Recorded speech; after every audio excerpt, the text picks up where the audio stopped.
Welcome to the Cowpart Bros podcast. I'm your host, Terrence, and with me is my co-host, Jason, calling in for the Batcave in Indianapolis. Jason, how are you, my good man? Hey, man. Like I say every week, you know what it is. It's time for the Cowpart Bros, bro. So I'm ready to get into this. Got 3 good topics, as usual, because that's what we do here on this show. So as I always say, let's get into it. Yes, sir.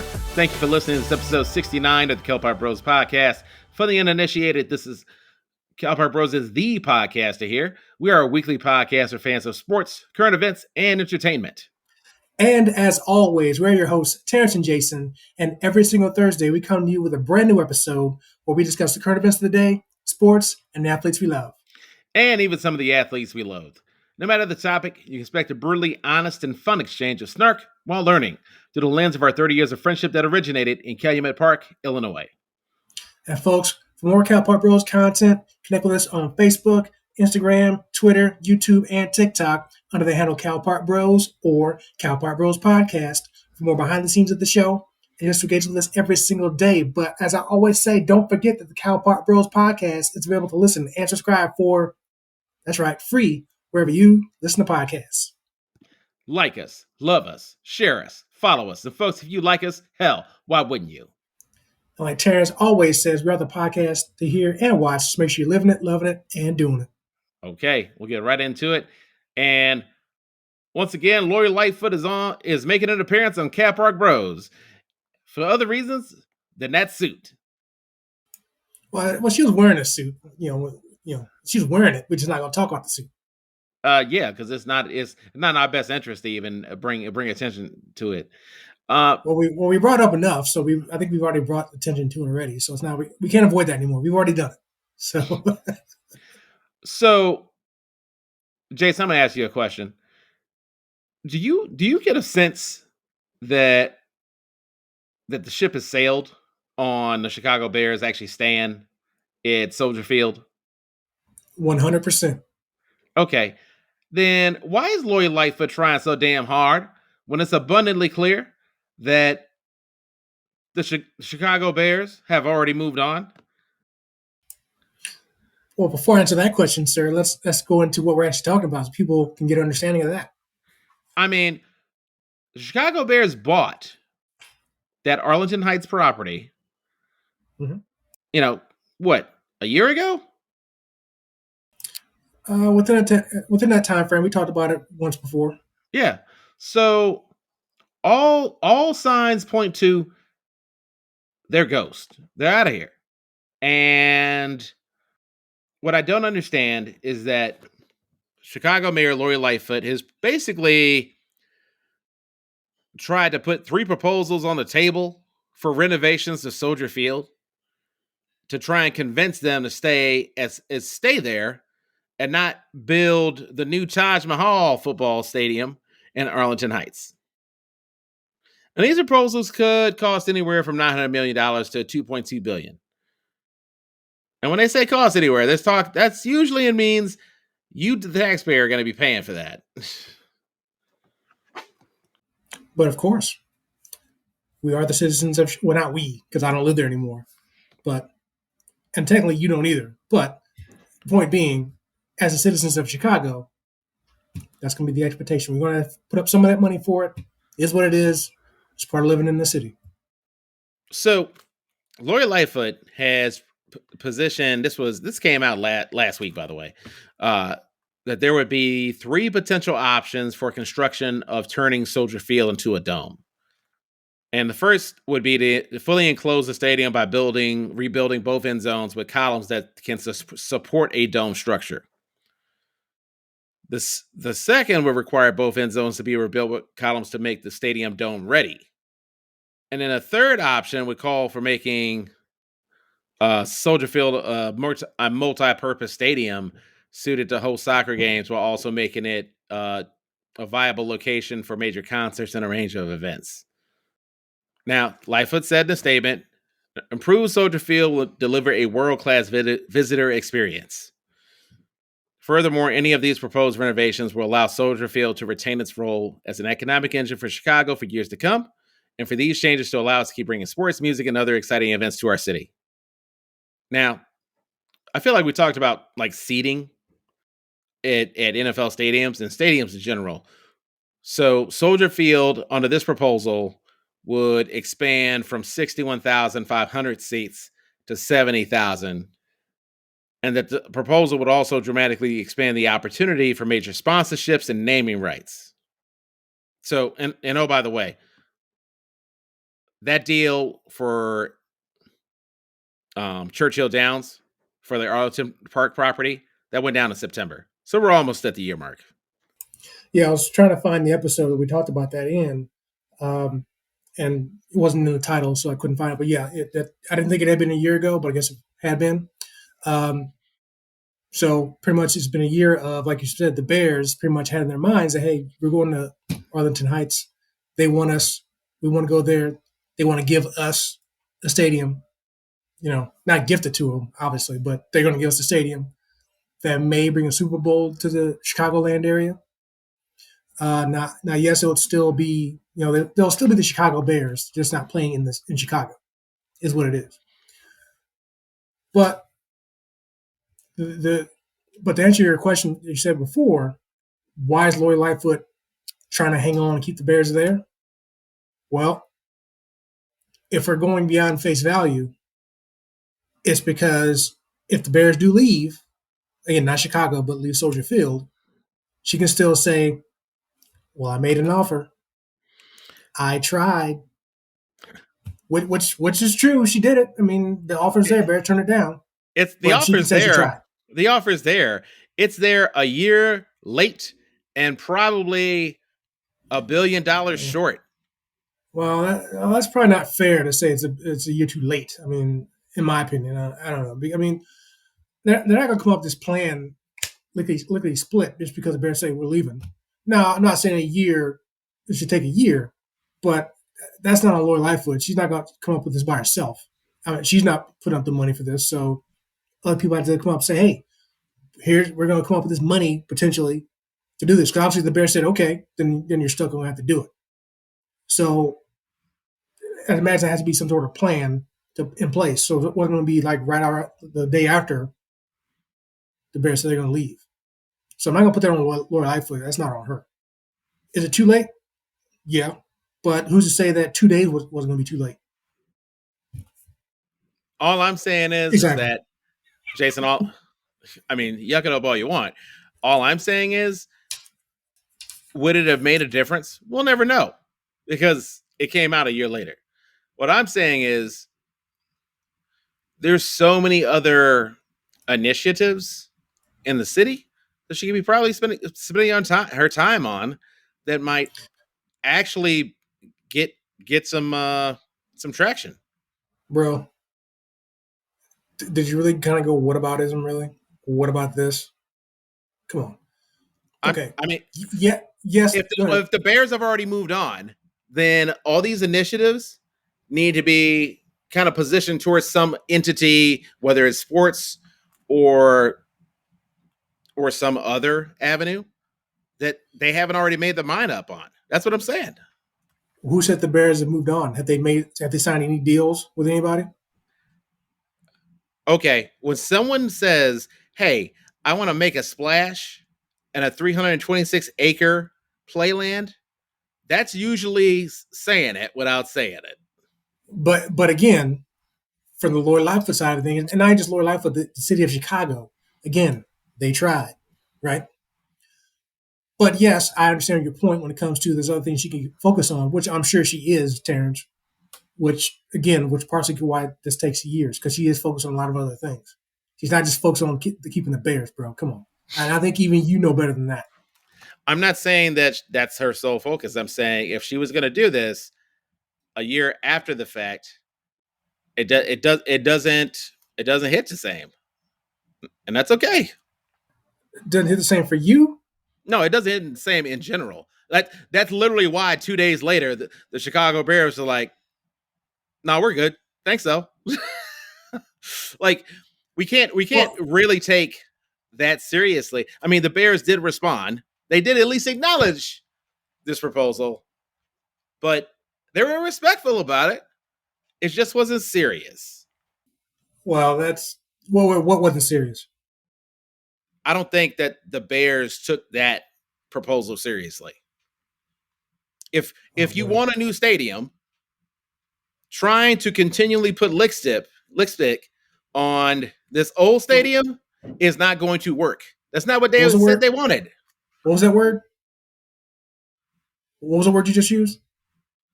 Lick stip? I'm just messing with you, bro. But dude, come on, get with it, bro. You know I'm joking. But but yeah, no, okay, no. From that standpoint, I get it. The Bears may not take it seriously per se, but again, the effort has to be there. But let's go in a different direction here. The Bears obviously, or excuse me, the Lightfoot and the city offered to put a dome on Soldier Field. What is your general thoughts about the Bears anywhere, Soldier Field or otherwise, playing in a dome? Different. I've heard different opinions about this, including former players, which we'll get into. But I want to hear your thoughts about the Bears playing in a dome. I don't like watching football when it's like 7 degrees outside or it's a Mhm. monsoon. That's not my preferred experience of watching football.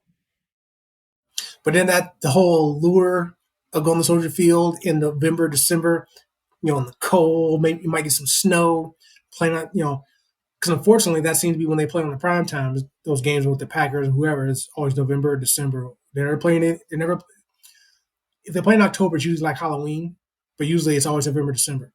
So I heard an interview with between Jay Cutler and Brian Urlacher, and Urlacher was saying, yeah, he understands the Bears, the team wanting to get a new stadium, but he was saying about the dome, he doesn't want them playing in the dome because of what I just said. That's what they're kind of known for, that allure of that's part of coming to play in Chicago. If you're going to come play in Chicago in this time frame, you got to be ready to play in the winter. If you're not a cold weather city, then you're gonna have a problem. Obviously, if you play in the dome, that gets nullified and taken away. But again, they both acknowledged Cutler, well, more so Cutler, that this is a intentional or otherwise a play to get a Super Bowl in the Chicagoland area. Now, Urlacher also made a point of that nobody wants to come to Chicago in February, regardless of a dome or not, which that is a perspective as well. But I'll let you jump in here. But we've had other Super Bowls in cold weather cities. Obviously, the one in New York, in Minnesota, in Detroit, Indianapolis, for that matter. Even though the weather in Indianapolis for that time was like 60 degrees or whatever, shockingly. But that's really what this is. And I don't think anybody in Chicago, dome or not, will really be that mad. I shouldn't say nobody, because I'm sure there will be, if a Super Bowl came to Chicago. It's the one event that we haven't had. We've had All Star games for Major League Baseball, for hockey, for the NBA, but never a Super Bowl. So I know you brought up the other day that counter to that. You brought up a counter to that when it comes to what Erlacher said regarding All Star games. Could you repeat what you said about that? Um, I think the only thing I mentioned in that sense is that All Star Weekend for basketball worked out just fine in Chicago. Why? Because nobody had to worry about freezing their ass off, Mm-hmm. and you know when the reality is the pro of Illinois, it's got the best city in the world and the best pizza in the world. The con of Illinois, that hawk, and nobody wants to deal with the hawk. I'm paying thousands of dollars for Super Bowl tickets. I'm not out here trying to bust my ass because it's February in Chicago. Now, Terrence, you have people listen to this show who aren't from Chicago, don't know what the Hawk is. You got to give a brief explanation about what that is. Okay, the hawk is cold weather that will kick your ass. Is what it is. I say we got people listening from all around the world. So they don't know about the Hawk. So you and I know, but okay. Yeah. Yeah. However, I don't care. I don't care how balling you are right now with that Canada Goose. The hawk has something to say to you, and when the hawk has something to say to you, you got to listen. One last thing I want to talk about before we end this segment is that the last thing Lori Lightfoot threw out there when the Bears obviously turned her down, whether it was in jest, hyperbole, or a hint of seriousness to it, she threw out there, well, even if the Bears don't want to play Soldier Field with this plan, doesn't mean another team won't. And once she put that out there, this, and of course, all the conspiracy theorists and rumor people out there were thrown out there because Chicagoland get a second NFL team. And to my thought is, yeah, they may not be serious, but at the same time, the door's open because is an NFL stadium there, which could get renovated if somebody's willing to do it. And if you're not happy with the market you're in, we have a stadium already, and we'll fix it up for you a little bit. So not just so of course, once that's out there, a couple of things for me is like that makes sense because I'm sure the NFL itself would love to have 2 teams in LA, 2 teams in New York, and 2 teams in Chicago. The 3 big markets. I'm sure they'd love to have it. And then, but also beyond that, it goes into what team would actually come there. The NFL's not going to expand, so it'll be somebody moving. And always when you talk about this stuff, what's going to come up is going to be a Florida team. It ain't going to be the Dolphins. It ain't going to be the Bucks. It's going to be the Jaguars. So that's what people always want to point to. Not to say the Khan family wants to move the Jaguars, but if you're going to move, Jacksonville, Chicago. Jacksonville, Chicago. Khans like money. And I think regardless of how the Bears seasons turn out, they're going to make money because it's Chicago. So if the Bears do move to Arlington, don't be surprised at some point in time a soccer team and an NFL team happen to take over Soldier Field and make it their home. I am skeptical that Chicago is ever going to get 2 NFL franchises. I'm not saying I disagree, but why do you say that? Probably because the McCaskies would fight like hell. Just make sure they were the only show in town. Well, here's the thing. They only have 1 vote. There's 31 other people voting. Yeah, they only have 1 vote. But they also can influence people. I get that, but yeah, that's what I would say. They would say, "What the hell are you doing?" And say what Go ahead. To your point, and you kind of made it for me. They would have some pull with the other owners, and what was the last expansion?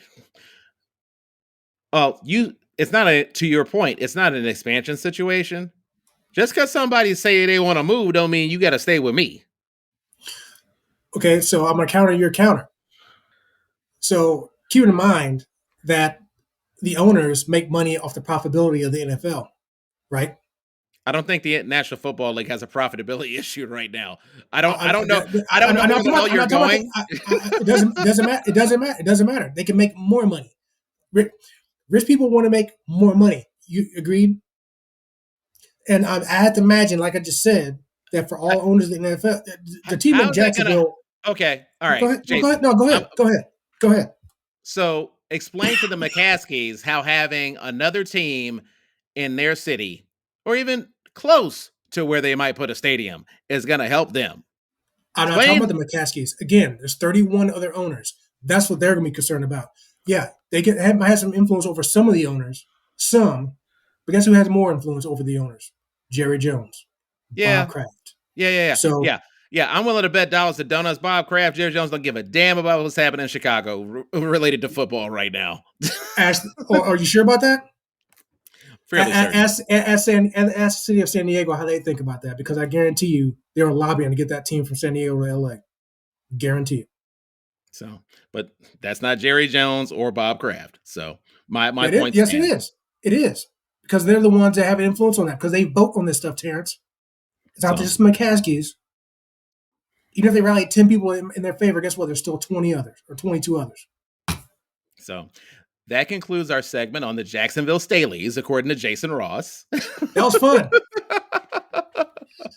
It'll be Chicago Staleys, sir. No, I like that. I like it's because it makes as much sense as you proposing the theory of a second team. So they are going to be the Jacksonville Staleys. Hell, that might be my fantasy football team name in 2022. If Dollars and donuts, man.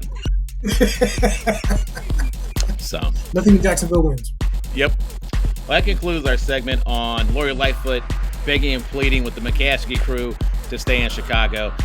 Coming up next, we'll be talking about another entity begging and pleading, and that's Deshaun Watson to play a full season. Coming up next on Cal Park Bros.